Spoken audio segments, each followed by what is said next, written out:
Cobro de piso, escrita por Anaís Veloz. Nunca creí que el hacer realidad mis sueños me costaría demasiado caro. Y es que después de cerrar la fábrica donde trabajaba, sentí que el mundo se me venía encima. Estaba recién casado y con mi esposa embarazada.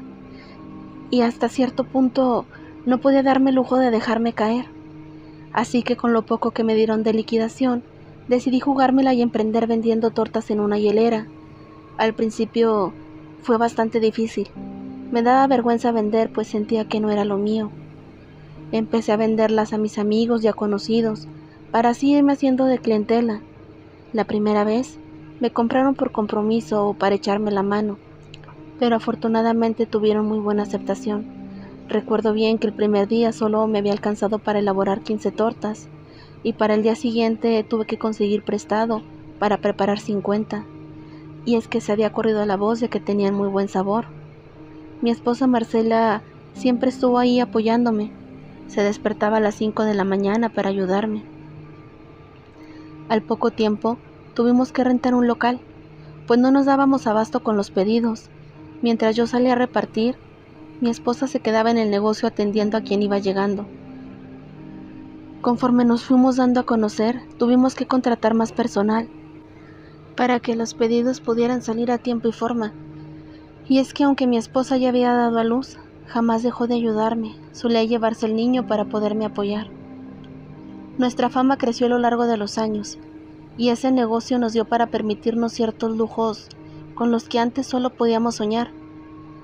Nos comenzó a ir tan bien que yo perdí el piso y comencé a descuidar el negocio. Prácticamente este seguía funcionando gracias a mi esposa, porque mientras yo me la pasaba tomando y consumiendo drogas, ella se hacía cargo de los niños, de la casa y el negocio.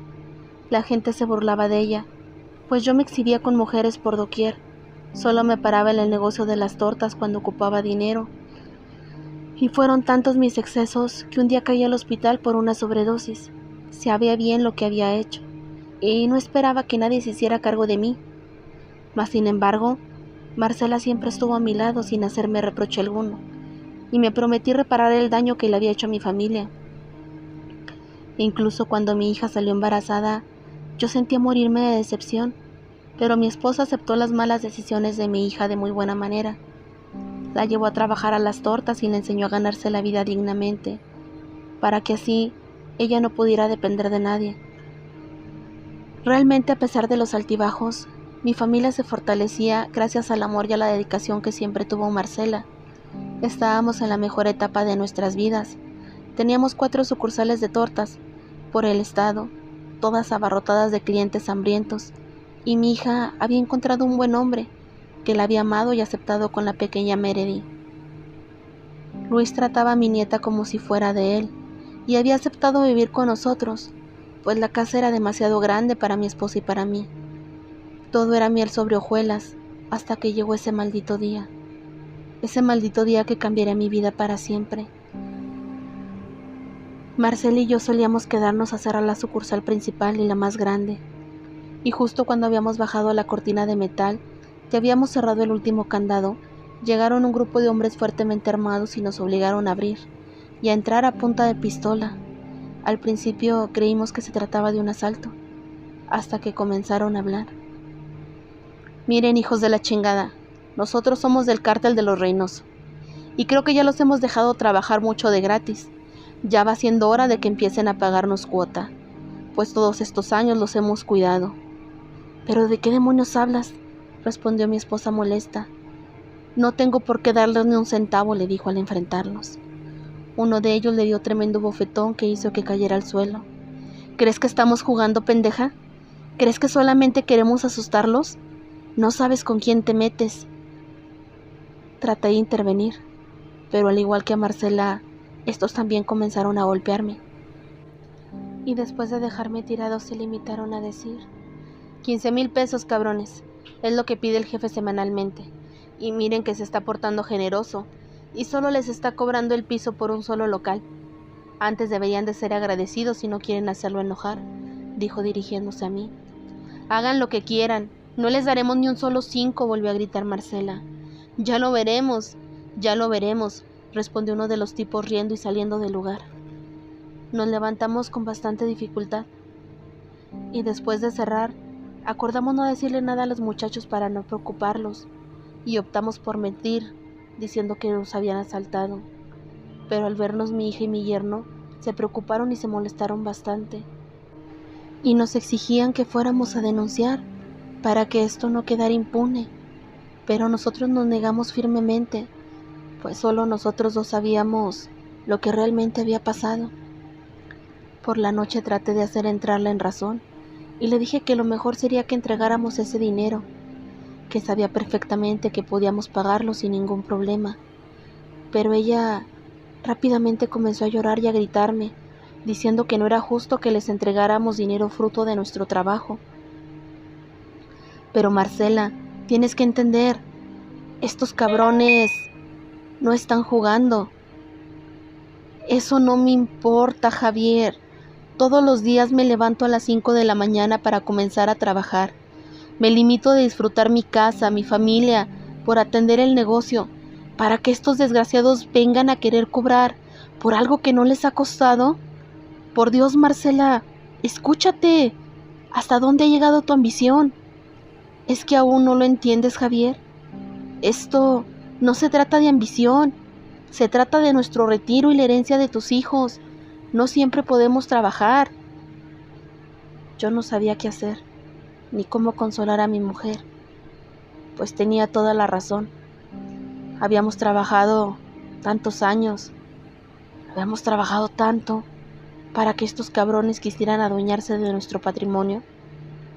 Los siguientes días transcurrieron de lo más normal, hasta que llegó la fecha pactada, y justo en el cierre estos se presentaron nuevamente, pero mi esposa fue muy firme al decirles que no les entregaría ni un centavo. Estos se dieron la vuelta y entre risas nos dijeron que pronto sabríamos de ellos. Y tenían razón, ya que el siguiente día al llegar al local nos llevamos la sorpresa de que habían entrado a robar. Los candados estaban quebrados y lo habían destruido todo por completo, pero Marcela no se dejó quebrar por esos desgraciados. No pudieron con mi mujer. Veíamos cómo nos observaban y se burlaban desde el otro lado de la acera, y mi mujer se subió a la camioneta mientras yo y los trabajadores levantábamos el desmadre que estos habían hecho. Al poco tiempo llegó Marcela con unas barricas de pintura, y sin demostrarles el más mínimo miedo, esta comenzó a pintar el local con una sonrisa que la caracterizaba, sin imaginar que sería la última vez que la podría mirar. Ese día llegó mi hija y mi yerno a ayudarnos a arreglar el local, después de cerrar el que atendían ellos. Reímos, cantamos y esperábamos a mi otro hijo que tenía bastante trabajo. Cuando cerca de las 7:30 de la noche me marcó para pedirme algunos vegetales y carnes frías que le hacían falta. Le dije a mi yerno que llevara a Marcela, a mi hija y a mi nieta a la casa, para que éstas pudieran arreglarse porque hoy las invitaría a cenar, que yo iría solo a llevarle a mi hijo lo que le hacía falta y me regresaría de inmediato a bañarme para irnos. Recuerdo que mi yerno se acercó y me dio un fuerte abrazo y me dijo que él las llevaría a salvo a casa. Parecía que todos presentían su trágico final. Todos, menos yo. Estaba por subirme a la camioneta cuando nuevamente mi hijo me marcó, insistente que necesitaba que le llevara las cosas. Le dije que se calmara, que ya iba en camino. Me dio cierta ternura el escucharlo tan preocupado por atender a sus clientes, sin imaginar que se trataba de una sucia trampa, pues al llegar al local de mi hijo se encontraba cerrado. Por un momento creí que me había tardado demasiado, y en su desespero había ido a traer las cosas, pero ¿y los empleados? Tampoco estaban. Me bajé a toda prisa de la camioneta, y al checar la cortina de acero me di cuenta que no estaba cerrada por completo. Quise abrirla cuando sentí algo frío en mi cabeza,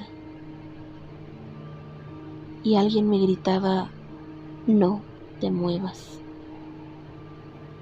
Traté de girarme lentamente, pero un fuerte golpe me obligó a mantenerme quieto. En eso tocaron 3 veces la cortina de metal, y alguien del otro lado la levantó a la mitad. Me hicieron entrar empujones, solo para darme cuenta que tenían a mi hijo bastante golpeado y amordazado, junto al resto de sus empleados. Ahí me pude dar cuenta que todo había sido una trampa, y a mi hijo lo habían obligado a hablar para que pudiera venir. Traté de negociar con ellos, pues muy al pesar de Marcela, no iba a permitir que tocaran a mis hijos, pero estos se negaron argumentando que me habían dado muchas oportunidades y solo nos habíamos burlado de ellos. Les dije que sacaran los 7,000 pesos que traía en la bolsa para que dejaran de golpear a mi hijo, pero ellos parecían no escucharme, pues cada vez le pegaban con más brutalidad. Después de casi una hora, nos subieron a mi camioneta y pude reconocer el camino a mi casa. Le di gracias a Dios, porque creía que después de la golpiza nos irían a tirar solo a la casa y a lo mucho podrían llevarse la camioneta. Pero nuevamente entendí que me había equivocado cuando me dijo uno de los sicarios: les dijimos bien clarito, ¿verdad? Que no anduvieran con pendejadas, pero tu esposa se sintió muy chingona y ahorita vas a ver, cabrón, cómo es que mi patrón arregla las cosas. Se estacionaron a 7 casas de la mía y vi como varias camionetas iban llegando y de ellas salían varios hombres con galones de gasolina. Derribaron la puerta de mi casa y entraron en formación. Tardaron unos minutos cuando uno a uno fue saliendo con los galones solos. Mi hijo y yo mirábamos aterrados aquella escena sin poder hacer nada, pero el miedo y la desesperación aumentó cuando el último en salir tiró lo poco que le quedaba de gasolina en la entrada de mi casa, para luego prenderle un cerillo provocando que ésta comenzara a arder de inmediato. No, no, por favor no, por el amor de Dios, le suplicaba ver mi casa en llamas. Ahora sí, por favor, cabrón, reían fuertemente. La gente trató de acercarse a tratar de ayudar a mi familia, cuando los gritos de Marcela, mi hijo y mi yerno comenzaron a escucharse por toda la calle. Pero desgraciadamente, estos cabrones les impedían hacerlo, pues rápidamente amenazaban con disparar si se trataban de acercar. Mi hijo se desmayó al ver cómo su hermana, en su intento por salvar la vida de mi nieta, trataba de hacerla pasar por en medio de los barrotes golpeándola contra la protección del segundo piso, intentándola poner a salvo del voraz incendio. Fueron varios minutos los que nos torturaron, viendo cómo se les iba la vida lenta y dolorosamente por el fuego, hasta que recibieron una llamada. Fue entonces que estos nos dejaron bajar de la camioneta aún atados. ¡Auxilio! ¡Auxilio, por favor!, gritaba desesperado. Uno de mis vecinos se armó de valor y salió a desatarnos a mi hijo y a mí. Corrí con todas mis fuerzas hacia la casa intentando entrar, pero mi hijo me detuvo, pues ya no había nada más que hacer. Los gritos se habían apagado y la segunda planta estaba totalmente en llamas. Nunca supe quién fue quien llamó a los bomberos, que fueron los que apagaron el fuego de inmediato. Al entrar, estos a la casa también se quedaron pasmados al ver cómo habían atrancado la puerta por fuera de una de las habitaciones con varios muebles. Necesitaron más de 3 bomberos para quitar las cosas que obstruían la puerta. Y un rayito de esperanza nos iluminó de nuevo, pues Marcela aún seguía con vida, aunque estaba en muy mal estado. La subieron de inmediato a la ambulancia, pero esta perdió la vida camino al hospital. Por más intentos que hicieron por salvarle la vida, fue imposible, pues tenía el 70% de su cuerpo quemado. Me dolió en el alma no poder despedirme de mi esposa, pues era el principal sospechoso de aquel trágico incendio. Cuando estaban sacando los cuerpos de mi hija, mi nieta y mi yerno, fui esposado y llevado a la fiscalía junto con mi hijo. La incertidumbre nos estaba matando en vida, pues no sabíamos cuál era el estado actual de los demás miembros de la familia. Pasamos toda la noche en una celda, hasta cerca de las 3 de la tarde que llegó mi hermana a llevarnos un poco de comida y darme las peores noticias de mi vida, pues en ese punto yo aún no sabía de la muerte de mi esposa. Lo único que había alcanzado a ver es que iba con vida. Pero como les había mencionado antes, perdió la vida camino al hospital. Pero eso no sería lo peor. Me dijo que tendría que ser fuerte, pues lo que estaba a punto de decirme no sería nada fácil, porque lamentablemente también mi hija había perdido la vida al igual que su esposo y mi nieta.